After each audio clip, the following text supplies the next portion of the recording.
This is Dr. Jane West, and I'm going to be talking about inflammatory diseases of the breast. For our first case, we're going to take a look at an ultrasound of a patient presenting with a very superficial mass within the breast. On here, what we're looking at, there's this black space right here. This is actually a big glob of gel that we put on there because the area that we're looking at is very superficial. This is the skin right here, and this is the mass that we're looking at. So when we look at superficial things with ultrasound, it's very helpful to have a lot of gel there just to give us an acoustic window to be able to look through with our ultrasound machine. What we can see here is a mass which is nearly anechoic and very well circumscribed. We do know this is entirely intradermal because it has a claw sign here. You can see the dermis almost splitting here, and this mass is entirely intradermal, and there's no internal color flow. This finding represents a sebaceous cyst, also called an epidermal inclusion cyst, and it is a benign lesion. It is a proliferation and implantation of epidermal elements within a circumscribed place within the dermis. It oftentimes has peripheral vascularity on ultrasound, suggesting inflammation. These can safely remain for the patient. However, if they do become infected or they bother the patient, they would want to see a surgeon or a dermatologist for complete excision.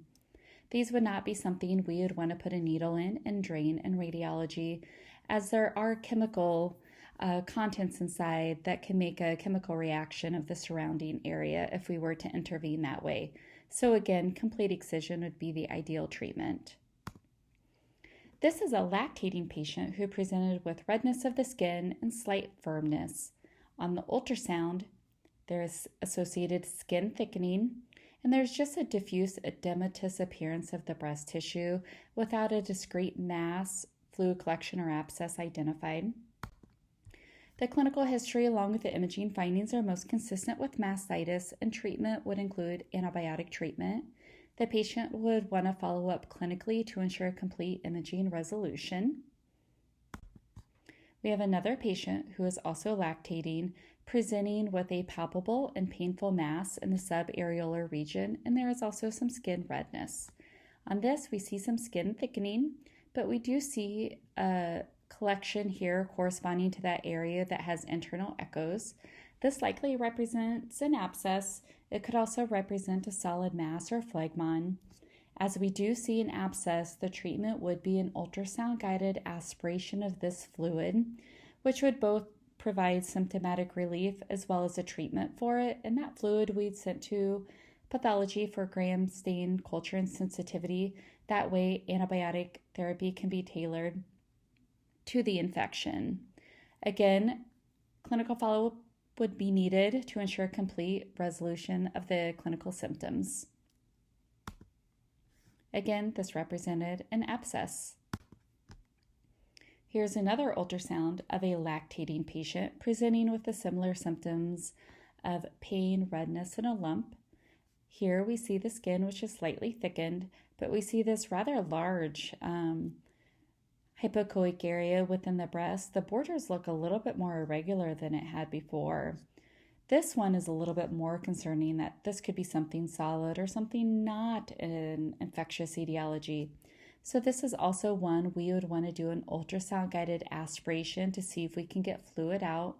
And if we do not get fluid, we'd want to do a biopsy and get a tissue sample so we would know what was going on. This, as concerning that it looked here, when we did go in to drain it, it did drain pus. So this is compatible with an abscess. Again, the fluid that we drained, we'd send to pathology for further analysis so we can tailor antibiotic treatment. And this patient would need to follow up to ensure complete resolution of her symptoms to make sure there's not something else going on. Here's another case. This is a mammogram demonstrating the right breast. This patient presented with enlargement of the breast, the firmness of the breast, and redness. We see there is diffuse, marked skin thickening of the right breast as compared to the normal left breast. There's diffuse interstitial thickening as well. Not really seeing a very large discrete mass, but this is clearly a very abnormal right breast. The patient went to ultrasound and we see that there is skin thickening. We see that there is edematous changes of the breast tissue, and then here we see a subtle hypoechoic mass deep within the breast tissue. The patient went on to have a biopsy of this area, which did come back a breast cancer. This is an MRI. This is called a maximum intensity projection. Basically, we call it a MIP for short, but it just compresses all the images just to give a really nice overview. The left breast looks like it's almost not even enhancing, and that's mostly because the right breast is so abnormal. There's diffuse enhancement of the right breast with enhancing mass and areas of non-mass-like enhancement corresponding to her known malignancy. So for this patient, she has a breast cancer, and clinically she has skin thickening, redness. This is compatible with inflammatory breast cancer. It's an uncommon aggressive form of invasive breast cancer, typically presents with an enlarged breast, which occurs usually within a short onset per the patient history. The skin is indurated, erythematous, warm, and can be tender or painful, and has a pewter-orange appearance when you look at it. A lot of times it can mimic mastitis, so that's why on the previous ones I said they really do need to be followed clinically to ensure a resolution of their symptoms. Sometimes a skin punch biopsy is performed on these patients, which demonstrates dermal lymphatic invasion of the tumor cells into the skin itself. We always look in the armpit because about 50% of these patients will have axillary adenopathy compatible with metastatic disease. This is a T4 disease, and treatment would start with chemotherapy. Our last case we have here is a patient presenting with a painful lump with a palpable cord-like area within the breast. Corresponding to that palpable area, this is the skin. We see this tubular structure without internal flow. We go the orthogonal view, and we see a round hypoechoic structure which does not compress with the ultrasound probe. This is compatible with a vessel that has a clot in it and has a name called Mondor Disease, which is thrombophlebitis of the subcutaneous veins of the breast.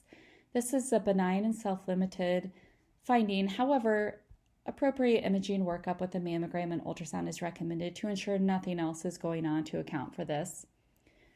Blood thinners are not needed for this. The treatment would be a warm compress and non-steroidal antibiotics. So this is the last case I have, going over a few things of inflammatory breast disease. Again, the most important thing to take from this is any patient presenting with changes, redness, a lump, just careful imaging and clinical workup is needed.